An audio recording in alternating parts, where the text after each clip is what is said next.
Well, hello and welcome to Talking Music, where every song has a story. My name's Paul, and on this channel, what we like to do is get behind the music and tell the story of the song. And today's song is this one from DURAN, Save a Prayer. This song was a hit in the late summer of 1982 in the UK. And by this time, DURAN had established themselves as the UK's premier teeny bop band.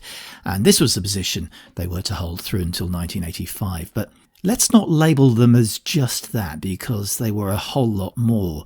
They had worldwide success, and this success was driven through all age groups.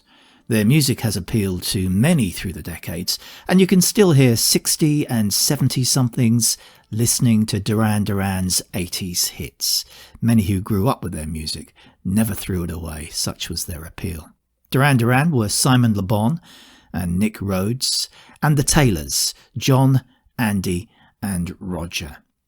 Now, in many ways, Save a Prayer was the hit single that elevated their status further.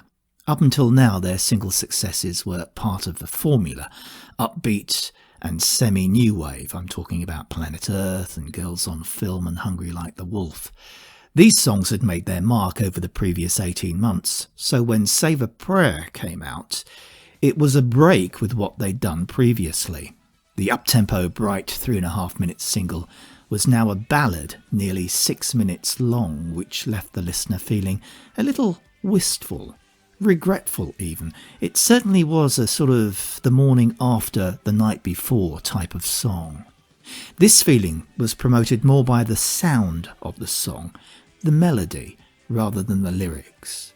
In fact, the lyrics are pretty enigmatic, so they're open to individual interpretation, but there are a couple of exceptions within the lines. So we can deduce that the song is about a first encounter between two people, and the flowery lyrics are what the singer is thinking and feeling before this one-night stand.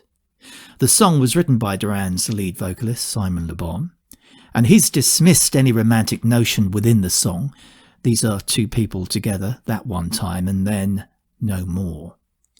Had this song been written in the mid-1960s, when there was a new sexual freedom born out of the repressive 1950s, then the lyrics would have been considered revelatory and no doubt celebrated and probably banned by the BBC. But this was 1982 and society had been through all that, so it was nothing new. What was new, though, was the video. It had a kind of spiritual feel to it.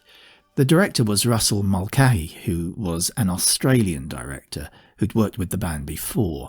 It was filmed in Sri Lanka and featured images of the sun setting or rising, it's hard to tell, probably both, coastlines, children playing in the sand, elephants, waterfalls, and a Buddhist temple. It was a video all about the imagery, and the only connection with the song that I can see was a rather contemplative-looking Simon Le Bon, either before or after this affair had taken place. It's hard to know, actually. But the elephants played an unintentional role behind the scenes, because Andy Taylor, after smoking dope and drinking whiskey in the Sri Lankan heat, fell off the branch he was perched on and into a lagoon, which was full of animal urine, mostly elephants. Nice. You can see him on the video at around 3 minutes 40 seconds before he fell into the water. He ended up with dysentery and had to be hospitalised. And also, during the scene where the band are riding elephants, a female elephant made a bizarre sound which turned out to be a mating call, and an elephant carrying one of the band charged downhill to the female at a furious pace. The only one who didn't find this episode particularly funny was Roger Taylor, who was on board said elephant. But the video sold the song. Fantastic images in an exotic place, beautifully filmed with the band looking cool. MTV lapped it up, and it became one of their most played videos ever. The song wasn't released as a single in America initially. The record company there was uncomfortable with the length of the song as a single and feared it wouldn't get radio airplay, so they wouldn't see a return on their investment.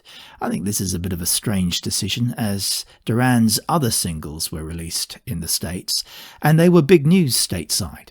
The record company did eventually release it in early 1985, nearly 3 years later, and it reached number 16 there. But Duran's star was a little on the wane by then, and the song itself was edited down by the record company to 3 minutes 45 seconds, and I think it lost something as a result. But here it is in the UK chart, where it made its biggest splash in September of 1982. Never made the number 1 spot, peaked at number 2. It was Survivor, Eye of the Tiger from the film Rocky that kept the band off the top spots. Not a bad chart placing though, when you think it was the 3rd single from the Rio album. And in the year's bestseller list for 1982 in the UK, it came in at number 36. It was released in Europe and made the respective top 20s there.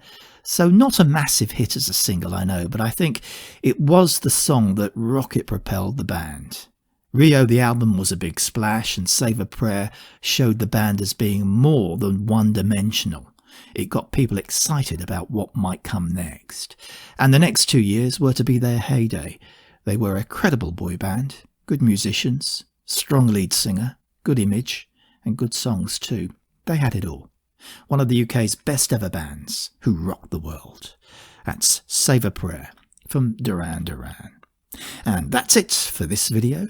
Thanks for watching. Do subscribe to the channel, Talking Music, where every song has a story. We have a load of videos there for you to view and hopefully enjoy as we talk about the facts and the stories behind the songs that were big hits. So just subscribe to the channel and I'll see you in another video. Till then, bye-bye.